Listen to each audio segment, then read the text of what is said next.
Le Grand Matin Sud Radio, 7h-9h, Jean-Jacques Bourdin. Il est 7h12, Robert Ménard, bonjour. Bonjour à vous. Robert Ménard, vous êtes convoqué mardi prochain devant le tribunal judiciaire de Montpellier pour avoir refusé de célébrer un mariage le 7 juillet 2023.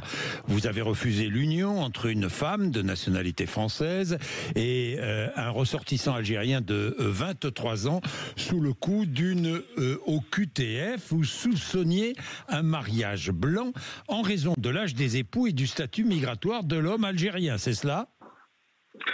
Ce que je soupçonnais tout, ce que je soupçonnais pas, ce que je constatais exactement, c'est qu'il était sous une OQTF, c'est-à-dire qu'en français, c'est quoi? Une obligation de quitter le territoire français. Oui. Et on me demandait à moi, alors que la justice avait décidé de le faire partir de France, puisque non seulement il était en situation illégale, mais en plus, il était, comme on dit, défavorablement connu des services de police, on me demande à moi de le marier.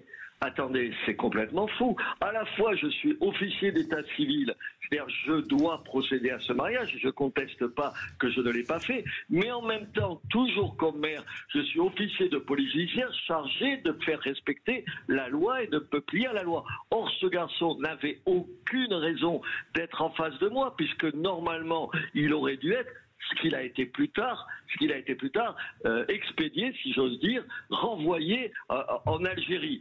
Et c'est ça que je me suis retrouvé dans une situation ubuesque. Il est invraisemblable de demander à la fois à un maire de marier quelqu'un et de lui dire « Ah oui, mais cette personne, elle n'a pas à être là ». C'est d'ailleurs pour ça que la semaine précédente, j'avais appelé tout le monde, la police, la justice, les pouvoirs publics, en leur disant « Attendez, vous me mettez dans une drôle de situation. Vous me demandez de marier quelqu'un alors que vous n'avez pas, vous, été capable de le mettre dehors. » Ils l'ont mis plus tard. Oui, le parquet de Béziers avait donné son feu vert pour la célébration du mariage, Robert Ménard, après avoir mené une enquête préliminaire. Oui, mais attendez, Jean-Jacques Bourdin, je n'ai jamais contesté. Je ne sais pas si c'est une histoire d'amour ou pas d'amour. C'est pas mon problème. Mon problème, c'est quoi? C'est de me demander de marier quelqu'un, de m'obliger à marier quelqu'un qui est lui-même obligé normalement de quitter le territoire. Enfin, attendez, il faut avoir un peu de bon sens. On marche sur la tête. Ensuite, moi, leur histoire et tout, c'est leur histoire, c'est pas la mienne. Ceci dit, quelques heures avant le moment où j'aurais dû procéder au mariage, celle qui devait devenir son épouse a demandé à me voir et je l'ai rencontrée. Et je m'attendais d'ailleurs à ce moment-là à ce qu'elle me dise, et c'est vrai que j'aurais été troublé si elle m'avait dit, vous vous rendez compte, c'est une histoire d'amour, vous gâchez ma vie et tout. Pas du tout. J'ai eu affaire à une militante qui me rappelait l'ensemble des obligations françaises en termes de droit au mariage et tout, et qui, soit dit en passant, Jean-Jacques Bourdin, c'est à vous que je le dis, elle a enregistré la conversation que nous avions ensemble dans mon bureau. Bonjour l'attitude, bonjour l'histoire d'amour. Ah bon? Elle a enregistré la conversation que vous aviez? Et c'est bien pour ça, je lisais dans un journal quotidien régional. Oui, le Midi Libre, elle fait une déclaration dans le Midi Libre.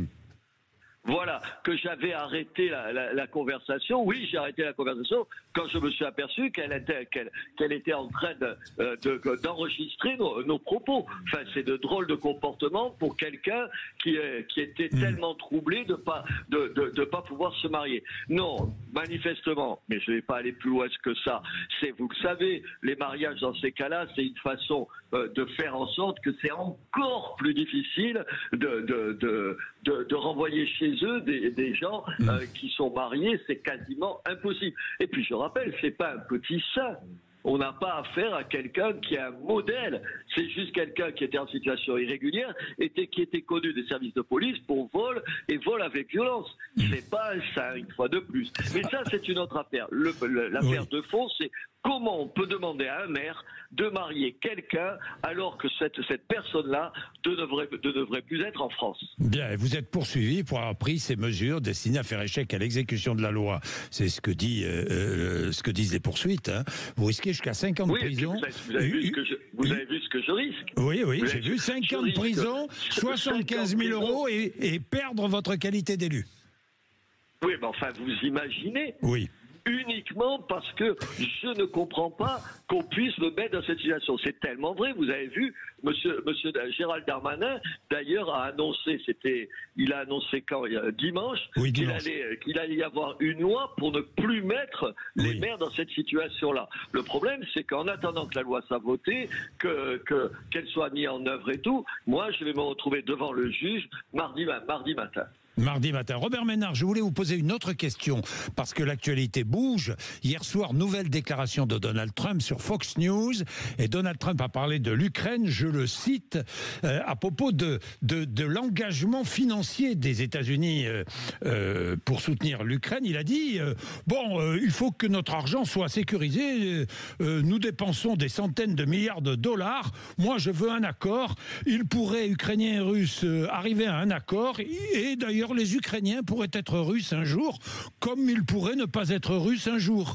C'est ce qu'a déclaré Donald Trump, qui veut mettre la main sur les terres rares ukrainiennes. Il est en train d'abandonner l'Ukraine, selon vous ? Un, il est en train d'abandonner l'Ukraine, et deux, il nous montre le visage, le sien, c'est un épicier.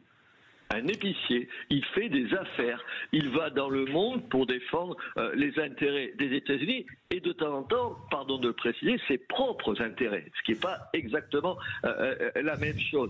Et je trouve ça monstrueux. Vous vous imaginez, enfin vous le savez, Jean-Jacques Bourdin, depuis des années maintenant, le peuple ukrainien paye un tribut terrible à ce qui est, il faut appeler un chat, à ce qui est une invasion de son pays par une armée étrangère. Et au lieu d'être derrière ce peuple héroïque qui défend en plus les valeurs, nos valeurs qui sont d'ailleurs normalement celles de l'Amérique, le voilà qui leur dit « Ah mais attendez, moi ça vous coûte un pognon de dingue », pour reprendre une expression de quelqu'un d'autre, un pognon de dingue, alors on va pas mettre ça si vous acceptez pas de nous fournir ce qu'il y a dans votre sous-sol qui nous intéresse.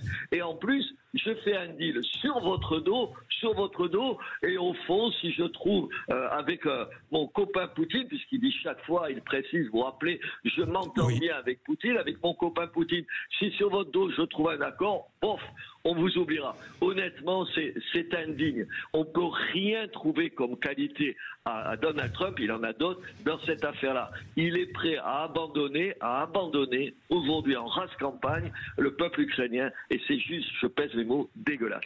Merci Robert Ménard d'avoir été avec nous. 7h19, vous êtes sur Sud Radio. Vous réagissez évidemment à ce que vient de dire Robert Ménard. Vous êtes d'accord, pas d'accord ? 0826 300 300, j'en parlerai tout à l'heure. Je reviendrai sur les déclarations de Donald Trump parce qu'elles sont très importantes. À propos de Gaza, à propos de l'Ukraine, il n'arrête pas de faire des déclarations les unes derrière les autres. Nous sommes avec Laurie Leclerc pour le rappel des titres de l'actualité. Vous êtes sur Sud Radio, vous ne ratez rien, il est 7h20.